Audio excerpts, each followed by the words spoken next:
The anticipation had been building for weeks, crackling like static in the air.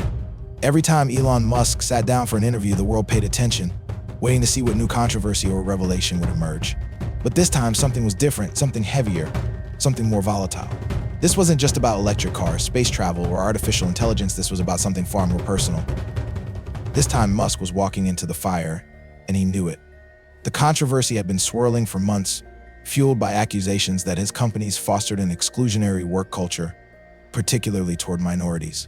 Reports of racial discrimination lawsuits at Tesla had made headlines, alongside allegations of unfair treatment toward Black employees. And then there were Musk's own words, comments about affirmative action and diversity that had been dissected, criticized, and condemned across social media. Stephen Colbert wasn't about to let it slide, and he made that clear in the days leading up to the show. His monologues had been laced with sharp jabs, hinting at the reckoning to come. This wouldn't be a casual chat about Mars or self-driving cars. This would be an interrogation. Late-night television wasn't usually known for genuine confrontation, but tonight, that was exactly what the audience was tuning in for. By the time the late show intro music faded, the atmosphere in the studio had shifted, charged with an almost physical tension. Colbert walked onto the stage with his signature charisma, flashing his familiar grin. But there was a sharpness behind his eyes. The audience, already aware that this wouldn't be an ordinary interview, erupted into a mix of cheers and expectant murmurs. Everyone could feel that this was going to be something different, something historic. And now, my guest tonight, he's a billionaire, an innovator, and a guy who could probably build a spaceship before I can set up my home, wife Elon Musk. Colbert's voice boomed with its usual theatrical flourish, but there was an unmistakable edge beneath the humor. The camera panned toward the curtain as Musk stepped onto the stage, his expression calm, composed, unreadable. He waved briefly to the audience, shaking Colbert's hand with a firm grip before settling into his seat. Colbert leaned back, his fingers steepled, smiling like a man who already knew how the night would unfold. "Elon, good to have you here," he said, the casualness of his tone masking the intensity behind his words. Musk nodded, his voice even controlled. "Good to be here," he replied. But something in his demeanor suggested that he knew exactly what was coming next. Colbert wasted no time, cutting through the pleasantries with surgical precision. "So let's start with the easy stuff. Have you colonized any planet since breakfast?" The audience chuckled, and even Musk allowed a small smirk. "Not yet, but we're working on it," he responded, keeping his tone light, but the weight of the real conversation hung between them like a storm waiting to break. Colbert gave a knowing nod, his smile unwavering. Right. Tesla's still making cars, Twitter's still standing barely. I might add, Neuralink hasn't turned us all into robots yet. So all in all, a good week for you?" The laughter from the crowd was genuine, but Musk remained measured, allowing the humor to pass without feeding into it. He knew the real questions were coming, knew the moment Colbert would pivot. And then, just as expected, it happened. Colbert leaned forward slightly, his expression shifting, his voice lowering just enough to signal the turn. "But Elon, there's something we do need to talk about." A silence fell over the room, subtle but deliberate. "You've been at the center of some serious accusations lately," Colbert continued, his tone still calm but now edged with something firmer. "Allegations of racial discrimination at Tesla, reports of Black employees facing unfair treatment, and some of your own comments on affirmative action. A lot of people think you've been, let's say, less than sensitive on these issues." Musk didn't blink, but Colbert caught the slight pause before he answered. "Stephen, I think a lot of that is taken out of context," he said, his voice steady but cool. "The media thrives on controversy, and unfortunately, successful people make for easy targets. My company's hire based on merit, not race." Colbert nodded, but his expression didn't soften. "Right, so you're saying these lawsuits, these first-hand accounts, they're just, what, a misunderstanding?" Musk shifted slightly in his seat, the movement almost imperceptible. "I'm saying that we have over 100,000 employees across multiple companies," he answered, his tone more clipped now. Colbert didn't break eye contact, letting the silence stretch just long enough. "That's interesting," he said, tilting his head. "Because last year, Tesla was ordered to pay $137 million to a former Black employee who said he endured years of racial slurs and abuse at one of your factories. And that's just one case." The audience hushed, the weight of the statement settling over them. Musk exhaled through his nose, his posture stiffening just slightly, his control still intact, but only just. "That case was later reduced to $15 million Because the initial judgment was excessive, Musk countered, his voice carefully neutral. Again, I think we need to be careful not to assume that a few incidents define an entire organization. Colbert arched an eyebrow. A few incidents, he repeated, his tone making it clear he wasn't buying it. There's more than one lawsuit, Elon Colbert pressed, his voice now carrying an unmistakable sharpness. And let's not forget your own comments about diversity and inclusion. You've dismissed our initiatives as discriminatory against meritocracy. Do you really believe that? Musk's lips pressed together just briefly before he responded. I believe that the best person for the job should get the job, he said, his voice slow, deliberate. I think when we start prioritizing identity over ability, we run into problems. That's not discrimination, that's common sense. The audience murmured, some nodding in agreement, others shifting uncomfortably. Colbert let the words hang in the air before leaning in. But don't you think it's easy for you to say that? He asked, his voice softer now, more surgical in its precision. When you're already at the top, when you've already benefited from a system that has historically given more opportunities to men like you wealthy, white powerful, doesn't it seem just a little convenient to say, hey, let's just go by merit now? For the first time, Musk's confidence flickered just slightly, just for a fraction of a second. His jaw tightened. His fingers tapped against the armrest of his chair. His breath just a little deeper than before. Colbert saw it, registered it, and pressed forward. Because, Elon, he continued, voice unwavering, when we see how overwhelmingly white and male Silicon Valley leadership is, when we see the disparities in pay, in hiring, in promotions, it's hard not to think that the playing field wasn't exactly fair to begin with. A sharp murmur rippled through the audience as Musk exhaled, recalibrating. I think you're making this about identity instead of achievement, he said finally, his voice still calm. But his fingers had stopped tapping. The reason companies like Tesla and SpaceX are successful is because we hire the best. Not because of race, not because of quotas, because of talent. Colbert leaned back slightly, his expression unreadable. And I suppose, he said, that's why so many people are still waiting for a seat at the table. The air between them was no longer just tense, it was electric. And the battle was just getting started. The tension in the studio had become something almost tangible, thickening with every second of silence that followed Colbert's pointed remark. Musk, ever the strategist, let the pause linger just long enough to assert control. His expression unreadable, but his posture noticeably tighter. The audience held its breath, waiting for his response, sensing that the conversation had now crossed into something deeper, something irreversibly personal. Then, with a measured breath, he leaned forward, his eyes locking onto Colbert with a cold, calculated intensity. I think the real question, Musk said slowly, his voice carefully controlled, is whether we're having an honest discussion here or if this is just another attempt to paint a narrative. The audience reacted, some murmured, others clapped, while a few exchanged glances, sensing the shift in energy. Colbert arched an eyebrow, unfazed, his fingers tapping against his desk as if deciding which angle to strike from next. Oh, I'd say it's a discussion, Elon, he replied smoothly. But discussions tend to involve, actual answers. Musk's lips barely curved into a smirk, but there was no humor behind it. I've answered the question, he said, his voice carrying an edge now sharper than before. The idea that my companies are built on exclusion is absurd. The media takes isolated cases, sensationalizes them, and suddenly I'm the villain of the week again. Colbert leaned back slightly, adjusting his posture like a boxer resetting his stance. But see, that's the problem, he countered, his tone tightening. It's not just one case, it's not just one lawsuit, it's a pattern, and you know it. You talk about meritocracy, but when black employees at Tesla are saying they've been called racial slurs, when they're filing lawsuits saying they were given the worst jobs, the lowest pay, and ignored when they complain, doesn't that at least warrant some self-reflection?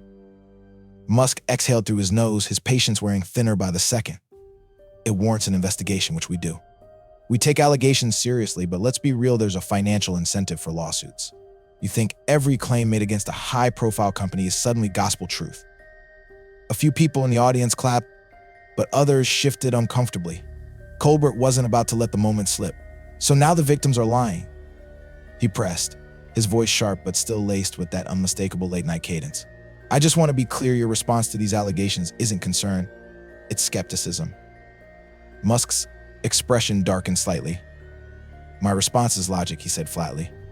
I don't run my companies based on Twitter outrage or media narratives. We investigate real issues. We fix problems.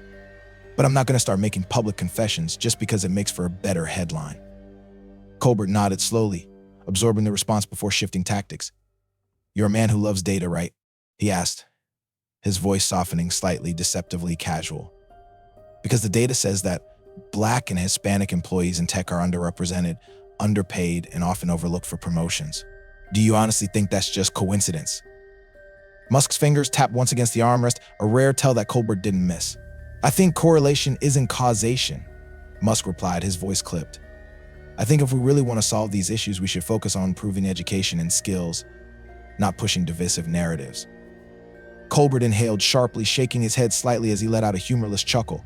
Elon, you do realize that saying we should fix education while sitting on hundreds of billions of dollars is the billionaire equivalent of saying thoughts and prayers, right? The audience reacted instantly, laughter, gasps, murmurs, a sign that Colbert had landed a hit. Musk's jaw tightened for just a fraction of a second before he forced a smirk, but his eyes had lost the playful glint from earlier. So now I'm supposed to single-handedly fix the education system too? Musk shot back, his voice lowering, just enough to hint at irritation. That's not how reality works, Stephen. You want to blame me for a broken system? Fine. But let's not pretend that Twitter arguments and guilt-tripping billionaires is a real solution. Colbert saw his opening and went for it. Oh, I don't think anyone expects you to fix everything, he said smoothly. But I do think people expect you to take responsibility for your own words, your own actions. You love talking about how your companies are changing the world. Well, the world includes people, Elon, not just rockets and AI models. Musk let out a dry laugh, shaking his head as he crossed his arms. And this is exactly the problem with these discussions, he said, his voice edged with frustration now. It's never enough. No matter what I do, what I say, there will always be people like you twisting it to fit a narrative. Colbert's expression sharpened slightly. People like me? He echoed, his voice steady but his body language tensing. You mean people who ask you uncomfortable questions? People who don't just clap when you walk in the room? Musk's eyes locked onto him now, colder than before. I mean people who pretend they care about justice when all they really care about is outrage, he said flatly. You make a living out of stirring controversy, Stephen. You sit here night after night throwing punches at people who actually build things while you collect applause from an audience that already agrees with you. The air in the room had changed again, no longer just charged with tension, but teetering on the edge of something more explosive. The audience didn't quite know how to react. Some cheered, some booed, others simply sat frozen, watching the moment unfold with an intensity that felt more like a live debate than a late-night talk show. Colbert, sensing that the interview was reaching a boiling point, leaned forward slightly, lowering his voice just enough to make the next words cut deeper. You know, for someone who claims not to care about public perception, you sure seem bothered right now. Musk's smirk flickered back into place, but his posture had stiffened, his fingers curling slightly against the armrest. I'm not bothered, he said, though the clipped tone betrayed the truth. I just don't entertain bad faith arguments. Colbert wasn't about to let go. Bad faith? He repeated, his voice still deceptively light. Is it bad faith to ask the richest man in the world if he has a responsibility beyond just making money? Because last I checked, power comes with accountability, whether you like it or not. Musk exhaled sharply through his nose, shaking his head again, this time with a clear trace of exasperation. And that's where you're wrong, he said, his voice harder now. Power doesn't come with automatic responsibility. Responsibility is chosen, it's not forced by public opinion or media pressure. Colbert sat back, his gaze steady, his expression unreadable. So you're saying you choose not to be accountable? He asked, his voice quiet but razor sharp. Musk's jaw tensed slightly. The audience was dead silent now, hanging on every syllable. Then, with a slow, deliberate motion, Musk leaned forward, meeting Colbert's gaze head-on. I'm saying, he replied, his voice dangerously soft, that I refuse to apologize just because you want me to. The room erupted, not just with applause, but with gasps, murmurs, the kind of reaction that signaled something more than just a controversial moment. Colbert inhaled, steadying himself, but even he knew Musk wasn't backing down. He was digging in. And there was still one final act to G.O. The room was electric, crackling with an intensity rarely seen on late-night television. Musk's last words, calm, defiant, laced with an almost eerie confidence, hung in the air, thick and unshakable. Colbert, for the first time that night, didn't immediately fire back, as if he was recalibrating, calculating his next move. The audience, caught between admiration and unease, remained transfixed, their reactions split between applause and uncertain murmurs. Colbert finally inhaled, forcing a small smile that didn't quite reach his eyes. So, just to be clear, you think being the richest man in the world means you don't owe anyone an explanation? He asked, his tone deceptively light but razor sharp beneath the surface. Musk's smirk twitched at the corner of his mouth, but his body language had shifted, arms crossed, posture stiff, eyes locked onto Colbert like a man who had already made up his mind. No, Musk said simply, letting the silence that followed carry its own weight. Colbert tilted his head, his expression a mix of amusement and irritation. So what do you owe Elon? He pressed, voice quiet, but deliberate. Because the way I see it, when you shape industries, control platforms, influence millions, whether you like it or not, you have a responsibility beyond just making cool gadgets. Musk exhaled slowly through his nose, his fingers tapping once against the armrest. A single, controlled movement that betrayed the tension beneath his otherwise composed exterior. I build things, Musk finally said, his voice lower, sharper now. That's my responsibility. I push humanity forward. I create technology that changes lives. I'm not here to be a moral referee for the world's problems. Colbert leaned in, his expression shifting into something harder, more pointed. You're not just building things, though, he countered, his words clipped now. Pushing. You're shaping conversations, setting standards, influencing culture, whether you admit it or not. And when you use your platform to dismiss systemic issues, when you act like fairness and opportunity just magically exist in a vacuum, you're not just not helping, you're part of the problem. Musk's jaw tightened, his patience fraying at the edges. He let out a small, humorless chuckle, shaking his head slightly before responding. And this is exactly why people don't trust the media anymore, he shot back, his voice carrying an unmistakable edge. Because no matter what I say, people like you will twist it, manipulate it, turn it into something it's not. Colbert's expression didn't waver, but his fingers tapped against the desk, betraying his own simmering frustration. No one's twisting anything, Elon, he said, his voice cool but firm. I'm just asking you to engage with reality. You keep talking about meritocracy, but what happens when the system that decides merit is already tilted? Musk's eyes narrowed slightly, and for the first time he uncrossed his arms, placing both hands on the armrests, as if ready to push himself forward. I don't buy into victim narratives, he said, his voice final, unyielding. You can spend all day blaming the system, blaming the world, or you can actually do something. And I'd rather spend my time building solutions than arguing over who's been treated unfairly. Colbert let out a slow exhale, shaking his head as a knowing smirk flickered onto his lips. That's a great soundbite, he said. But here's the thing, when you pretend the playing field is level, you're not building solutions, you're ignoring the problem. The audience reacted instantly, some nodding, others clapping, a few shifting in discomfort as the tension climbed. Musk's expression darkened, his patience now visibly thinning, his fingers tightening slightly against the chair. You know, Stephen, Musk said, his voice lower, more measured now. It's funny people like you love to talk about fairness and justice, but you never actually do anything. You sit behind a desk, crack jokes, stir controversy, and pretend that makes you some kind of moral authority. The audience let out a collective gasp, the words landing like a direct hit, Colbert's smirk faltering just slightly before he caught himself. Oh, trust me, Colbert shot back, his voice cooler now. If I had a couple $100 billion, I'd definitely be doing something. Musk leaned back, shaking his head again, exhaling sharply through his nose. And that's the difference between us, he said, his voice like steel now. I do things. I take risks. I create. Colbert sat forward, his voice dropping just slightly. And you don't think that comes with consequences? He asked, his tone quieter now, more pointed. You don't think words, policies, choices matter? Musk's eyes flickered for a fraction of a second, but his composure held. Of course they matter, he said, his voice clipped. But I'm not here to police people's feelings. I'm here to push progress forward. Colbert let the words settle before responding, his expression unreadable now. Progress for who, though? He asked, voice steady, calm, but laced with something heavier beneath the surface. Because progress that leaves people behind isn't really progress, is it? Musk inhaled deeply, his jaw tightening ever so slightly before exhaling. I'm not going to apologize for building the future, he said, his voice colder, now sharper. And I'm sure as hell not going to apologize just because you think I should. The tension reached a fever pitch, the energy in the room shifting from debate to something closer to standoff. The audience was no longer just watching, they were witnessing something rare, something raw, something that felt like it could spiral beyond the confines of the stage at any moment. Colbert sat back, his expression unreadable, his fingers drumming lightly against the desk as he studied Musk for a long moment. Then he spoke, his voice softer now but no less sharp. Elon, no one's asking you to apologize for innovation, he said. But power without accountability is dangerous. And if you don't see that, if you refuse to see that, then maybe you're not the visionary you think you are.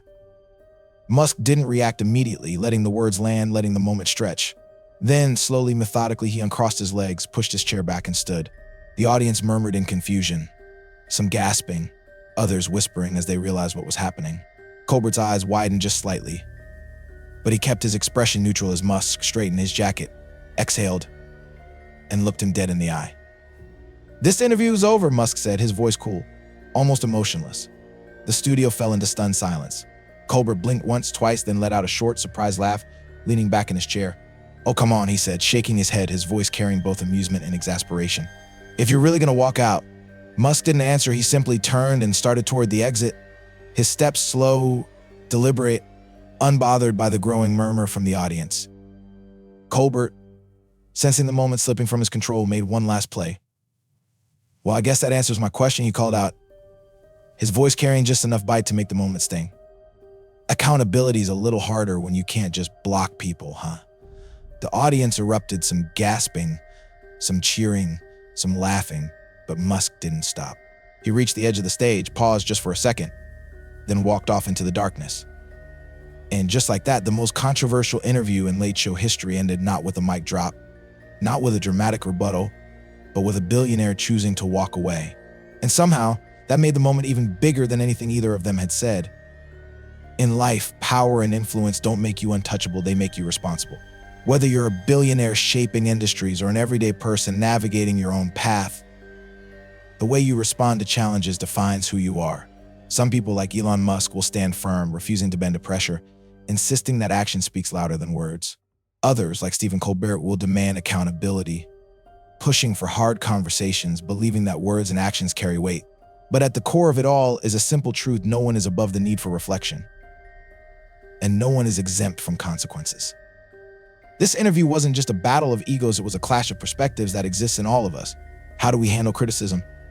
Do we dismiss it, fight back, or take a moment to listen? Do we stand by our principles even when they make us uncomfortable? Or do we adapt and grow? Strength isn't just about defiance, it's about knowing when to push forward and when to acknowledge the impact we have on others. For those watching, this wasn't just about Musk or Colbert, it was about the power of words, the weight of leadership, and the responsibility we all carry in shaping the world around us. Whether you build rockets, lead teams, or simply strive to be the best version of yourself, ask yourself this: are you standing your ground for the right reasons? And more importantly, when the moment comes, will you have the courage to listen, or will you simply walk away?